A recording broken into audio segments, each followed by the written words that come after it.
Hello guys, last video में मैंने आपको बताया था कि कैसे एक जैकेट मार्केट में उतरता है, कितने टेस्ट प्रोसेस से होकर गुजरता है और उसको बनाने के लिए क्या क्या कंपोनेंट यूज़ किए जाते हैं एक फैक्ट्री में। आज की वीडियो में मैं बात करूंगा आपसे मर्चेंडाइजिंग के बेसिक प्रोसेस के बारे में। ये प्रोसेस उन लोगों के लिए भी इम्पोर्टेंट है जो फ्रेशर हैं और मर्चेंडाइजिंग को कैरियर बनाना चाह रहे हैं, और उन लोगों के लिए भी इम्पोर्टेंट है जो इंटर्नशिप करना चाह रहे हैं मर्चेंडाइजिंग फील्ड में। तो चलिए मैं आज का वीडियो शुरू करता हूँ। वीडियो इंपॉर्टेंट होने वाला है आप सभी के लिए। देखिए, मर्चेंडाइजिंग का बेसिक कॉन्सेप्ट क्या है। मर्चेंडाइजिंग का बेसिक रेस्पॉन्सिबिलिटी, वर्क रेस्पॉन्सिबिलिटी है कि बायर उसको एक ऑर्डर प्लेस करता है। तो ऑर्डर प्लेस करने से पहले कुछ पैरामीटर्स होते हैं, कुछ सिनेरियो होते हैं जो बायर फैक्ट्री से चाहता है कि वो चीज़ें फुलफिल हो फैक्ट्री के द्वारा, मर्चेंडाइजर के द्वारा। देखिए, मर्चेंडाइजिंग का पहला स्टेप शुरू होता है गारमेंट के डेवलपमेंट से। बायर आपको एक क्वेरी देगा, यानी कि जो हमारा कस्टमर होगा वो हमें एक क्वेरी देगा कि मेरा ये कॉन्सेप्ट है, मेरा ये सैम्पल डिज़ाइन है, आपको इसको सैम्पल बनाना है, आपको गारमेंट बनाना है और मुझे दिखाना है। अगर वो अप्रूव होता है then buyer will place the order. Buyer उसके बाद में हमें ऑर्डर देगा, तो उसको बनाने के लिए वो एक टेक पैक देगा, जिस टेक पैक में, tech pack is like a book भी हो सकती है, 2-3 पेपर भी हो सकते हैं, डिपेंड करेगा बायर कितना लेंथी टेक पैक आपको देना चाह रहा है। टेक पैक में सारी छोटी से छोटी इन्फॉर्मेशन होगी, उसके मेजरमेंट से लेके कलर कॉम्बिनेशन और size, everything will be there in tech pack. तो टेक पैक एक पर्टिकुलर, आप बोल सकते हो कि tech pack is a bible, कि आपको उसी के हिसाब से गारमेंट डेवलप करके बायर को दिखाना है। बायर उसके बाद में ऑर्डर प्लेस करता है, लेकिन कहीं कहीं पे डिपेंड करता है कि बायर आप उसके साथ में कंटिन्यू वर्क कर रहे हैं, वो आपका पहले से पार्टनर रहा है या वो अभी आपका नया बायर है। अगर नया बायर है तो डेवलप कराने के बाद में ऑर्डर प्लेस करेगा। अगर आपका पुराना बायर है तो हो सकता है वो डेवलपमेंट स्टेज से पहले ही बोल दे कि मेरा ये कॉन्सेप्ट है और इसके मुझे 5000 पीस चाहिए, आपको डेवलप करना है और आपको इसको शिप करना है। तो जब बायर बोलेगा डेवलप करना है सैंपल, तो मतलब हमें वो सैंपल डेवलप करना है। डेवलपमेंट स्टेज पे जरूरी नहीं है कि ट्रिम्स फैब्रिक एक्चुअल हो, लेकिन मोस्ट ऑफ द सिनेरियो में फैब्रिक एक्चुअल रखा जाता है, ट्रिम्स आपका हो सकता है सब्स्टिट्यूट हो।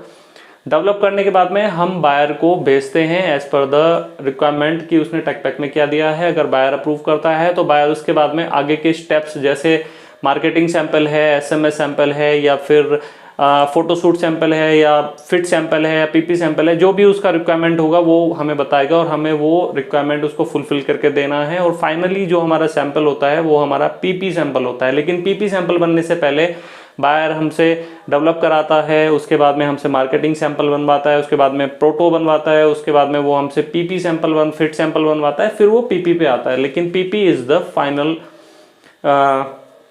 फाइनल सैंपल, जहाँ पे बायर कंफर्म करता है कि ये आपको इतने पीस ऑर्डर बनाना है इस बेस पे, जिस बेस पे आपने सैंपल बनाया है। तो वो सैंपल आपके लिए एक तरह से फाइनल सैंपल है, उसी के बेसिस पे शिपमेंट होना है। सेम क्वालिटी, सेम पैरामीटर को आपको बल्क में भी उसको मेंटेन करके रखना है। लेकिन उस बीच में आपको एसएमएस या डेवलपमेंट स्टेज पे भी आपको एक कॉस्टिंग करके रखना पड़ता है। वो कॉस्टिंग आपको बायर के साथ शेयर करना पड़ता है, ताकि जो आपका सैम्पलिंग का कॉस्ट है वो आप बायर को डेबिट कर सको और बायर उसका पैसा हमें दे सके।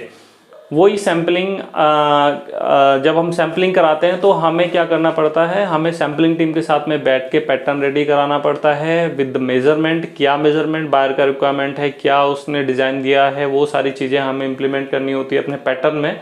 तो उसके लिए हम अपने पैटर्न टीम के साथ में बैठ के वो सारी चीज़ें रेक्टिफाई करते हैं। फाइनल पैटर्न हम प्रोड्यूस करते हैं और उस पैटर्न के बेसिस पे हम वो सारी सैम्पलिंग डेवलप करते हैं। इसी बीच में हमने मार्कर डिपार्टमेंट को भी, कैट डिपार्टमेंट को भी टैग पैक देना होता है, ताकि उसके मार्कर बन सके, कंजम्पशन हमें मिल सके, जिसमें गारमेंट, लाइनिंग या जो भी कंपोनेंट हम यूज़ कर रहे हैं उसका एक कंजम्पशन हमें मिल जाए। उसके बाद में वो कंजम्पशन के बेसिस पे ही हम कॉस्टिंग करते हैं। वो कंजम्पशन हमें बल्क के लिए भी इम्पोर्टेंट है, क्योंकि हमारे पास में इतना टाइम नहीं होगा कि हम पीपी के बाद में उसका कंजम्पशन लें और उसके बाद में कॉस्टिंग करने बैठे हैं। तो वो सारी चीज़ें हम डेवलपमेंट स्टेज पे ही कर लेते हैं और उसको हम सेफ साइड रख देते हैं। उसके बाद में हमारा काम शुरू होता है कि हमें सप्लायर को रिक्वायरमेंट देनी है। पहले हम, अगर वो नया है तो डेफिनेटली हमें सारी चीज़ें नई ही उसको सोर्स करना पड़ेगा, जितना भी ट्रिम्स है, फैब्रिक है, लाइनिंग है। बट अगर हमारा कस्टमर एग्जिस्टिंग कस्टमर है, पहले से हम उसके साथ काम कर रहे हैं, तो मे भी हो सकता है कुछ ट्रिम्स हमारे पास में फैक्ट्री में अवेलेबल हों जो लेफ्ट ओवर हों हमारे प्रीवियस ऑर्डर से। तो हमें फैक्ट्री से फॉलोअप करके, स्टोर से फॉलोअप करके वो डिटेल एक बार लेनी होती है। अगर वो डिटेल हमारे पास में अवेलेबल है और वो प्रोडक्ट हमारे पास में अवेलेबल है, तो बचा हुआ प्रोडक्ट हम सप्लायर को ऑर्डर प्लेस करते हैं और उनको एक डेट लेते हैं कि ये हमारा ऑर्डर है, ये आपको कब तक आप कंप्लीट करके हमें दे सकते हो। वो डेट के हिसाब से आपको अपनी प्लानिंग टीम को पीओ के साथ में डिस्कशन करना पड़ता है। पीओ मैं आपको बता दूं, पीओ होता है परचेज ऑर्डर, जिसमें बायर आपको colour, size ratio, quantity, FOB, sale date, आपको फैक्ट्री से कब आउट होगा, कौन सी डेस्टिनेशन पे जाएगा, वो सारी इन्फॉर्मेशन, कंटेंट क्या होता है फैब्रिक का, वो सारी इन्फॉर्मेशन बायर पीओ में देता है। वो पीओ के साथ में आपको प्लानिंग को डिस्कस करना पड़ता है कि ये हमारा प्रोडक्ट है, आपकी लाइन हमें चाहिए होगी प्रोडक्शन के लिए, ये डेट में आप डिस्कशन करके जो भी फाइनल निकलता है वो बायर की डेट के हिसाब से उनको बता सकते हो। या अगर थोड़ा बहुत ऊपर नीचे हो रहा है तो आप वो सेम चीज़ बायर को इन्फॉर्म कर सकते हो कि हमारा डेडलाइन ये है, हम यहाँ पे आपको प्रोडक्ट देंगे। तो उसके बाद में क्या होता है कि जब वो सारी चीज़ें सेट हो जाती हैं तो आपको ऑर्डर एग्जीक्यूशन करना होता है, आपको कंटिन्यूसली फॉलो अप करना होता है सप्लायर से, ताकि आपका जो भी ट्रिम्स है, मटेरियल है, फैब्रिक लाइनिंग जो भी है, वो ऑन टाइम आपकी फैक्ट्री में आ जाए और आपका जो प्रोडक्शन है, जो आपकी प्रोडक्शन चैन है, वो आपकी चलती रहे continuously, there is no problem.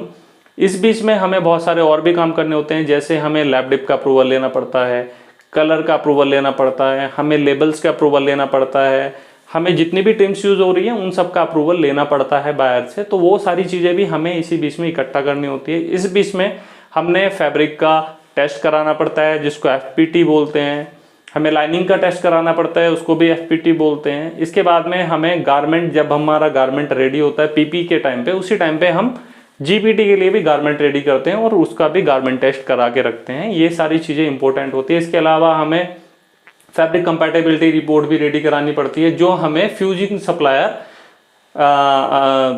Supplier हमें प्रोवाइड कराता है। जिस सप्लायर से हम फ्यूजिंग ले रहे हैं वो हमें फैब्रिक कंपैटिबिलिटी रिपोर्ट देगा। उसके लिए हमें सप्लायर को फैब्रिक देना पड़ता है, ताकि वो उस फैब्रिक पे अपने फ्यूजेबल आइटम्स को फ्यूज करके उसका टेस्ट रिपोर्ट बना के हमें दे सके।